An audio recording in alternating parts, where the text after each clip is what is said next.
Okay, here we go. Garden update video, July 1st, 2020. And so we're back up front here. Back left corner, the broccoli bolted. And so I took the other ones out, but I left that one. I thought, oh, let's see what it looks like when it goes to flower. We can always use extra attractant for pollinators. And dropped the cucumbers out of one of the pots that I had started, and they just took off as soon as I put them out here in the sunlight. So it's like scrambled to give them something to climb onto. This is the story of our squash. This year and last year, the wind knocks the whole plant back. We flop it back over. You can see I had staked it down so it would just stay in one place.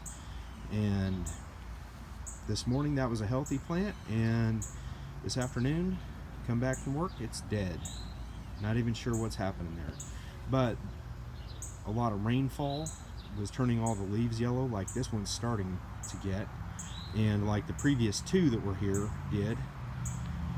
So I don't know if we're going to actually get anything out of them or not. The collards, you can see we've been eating off those. You know, just pick enough for a meal, cook it up, eat it. They're really delicious, and the leaves are starting to get really big now, so that's nice. And you can see it's like sparse just because we've eaten it as it goes. Catnip going like crazy. This is Victor's little hangout because he'll like to lay right up in that mound of catnip. Rosemary did adapt. A lot of the brown needles just dropped off, and we got new growth on there. We got the oregano, and bronze fennel back there is just doing fantastic. A lot of pollinators go around those flowers, and the little parasitic wasps love those. And we've got the thyme and lavender doing really well. Parsley still struggling a little bit. We've eaten on that. But it is nice when you're cooking. I'll just come out here and snip some of this off.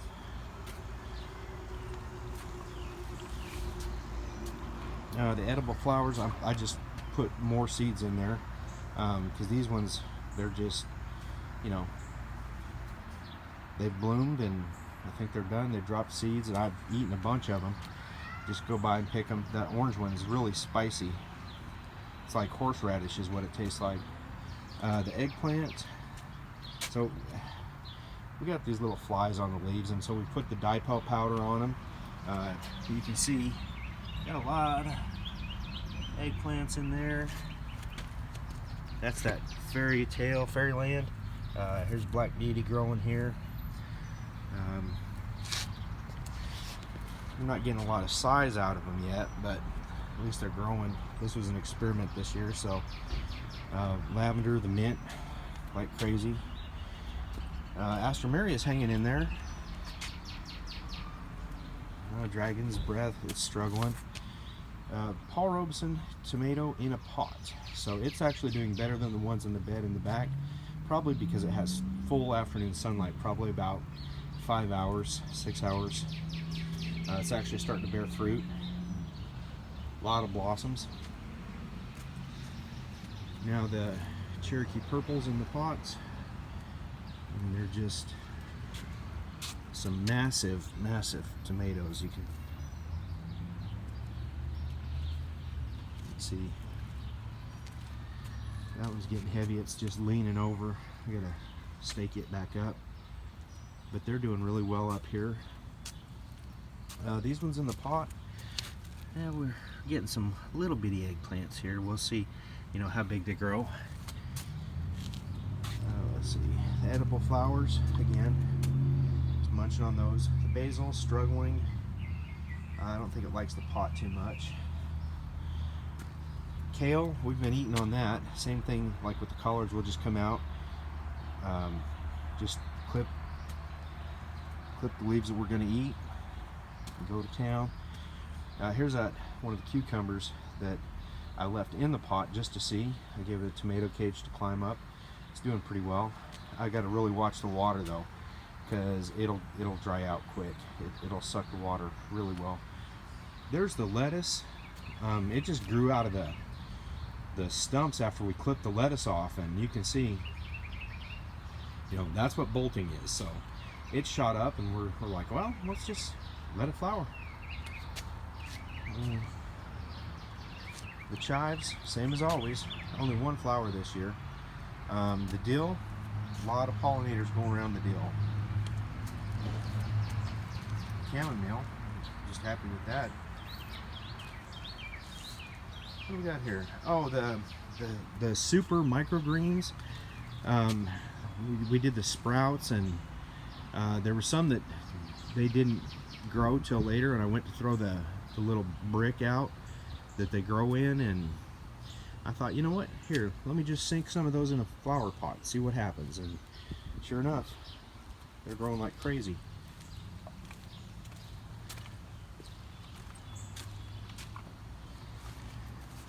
Getting back here, let's see. Alright, so we got the squash. We lost the one on that mound, so I just put more seeds in. Drop some flower seeds in here just to fill up that spot, and then if the squash leaves cover it, I'm okay with that. Anyway, so we got these two plants look really healthy, other than, you know, the discoloration. Every time it rains we get that film on the leaves. So hopefully we'll get some harvest out of this, even though, you know, we're starting to see some leaves turning yellow. Little bell peppers, they're blossoming now. We got two of those. And then we just dropped habaneros in here just to fill it up, basically. Basil over there has much healthier looking leaves. It likes to be in, I guess, the open dirt. So even though that was planted a month after the one in the pot, it's about the same size, and it's got bigger, healthier leaves, and it smells great. So here's the Paul Robeson from the sprout. There's two of them, and they're smaller than the ones up in the pot, and you can see we got the first blossom, first blooms on here. So they're playing catch up, but the one up front in that full sun is just loving it. Now, this turned into a jungle of all the tomatoes just growing in to each other. That one up there, it was at least, I don't know, the top of those green sticks are 7 feet, so they were at least a foot taller than that. You can see, and these are the little grape tomatoes, and I don't know if you can see how long that is past. I mean, that's 2.5 feet past, and it was standing straight up until it just got too heavy and then flopped over. So just too tall. This guy back here, darker green, but no blooms yet out of it. So what we're seeing here, we got this is one of those Cherokee purples. I don't think you can see that, but okay, there we go. So there's a couple of them in there, and we got that guy right there, big old sandwich slicer, just waiting for it. And you can see the cherry tomatoes are just in abundance. There's going to be hundreds of them coming in. They're just all over the place. So tomatoes are looking really good. Across the back wall, I always like to do an experiment up there just to see if anything will grow. Even weeds will. The ivy will grow around, climb down. Anyway, up there's a struggling little watermelon. These are from the sprouts that I had in the cups. Cucumber, it's doing pretty well. The fourth, Paul Robeson, just to give it a home, see how it's doing. Slow but steady. Watermelon, not doing too well. Cucumber, and then it looks like a little watermelon growing up behind it. But this is the back wall, so it's kind of shady. So I don't really have high hopes for this. We got another watermelon or possibly a pumpkin. And then another cucumber. That one's doing really well. Okay, and then the shady bed. So the turnip greens are growing great. They're finally starting to get some size on them. We'll probably start eating on those pretty soon. And then the green beans, just fantastic. So we just this afternoon we did I think our 4th harvest on them and pulled off all the big green beans. Enough for a side dish for 2 people. It wasn't as big as last time where we were able to do probably 3 cups worth, like like a can and a half if you were going by canned green beans. So there's that bed. And you can see the turnips, they're kind of a little cloudy too. We just got so much rain lately, and it gives film to the leaves of the leafy plants. Okay, and then as an experiment up here, I do a lot of experimenting. There's a pack of that mushroom grow kit. I followed the instructions, didn't grow anything. So I saw one growing out of the box in the store. It was like literally growing. And I thought, okay, so what it needs is neglect. So I just threw it in some water back here, and then these ones I just cut.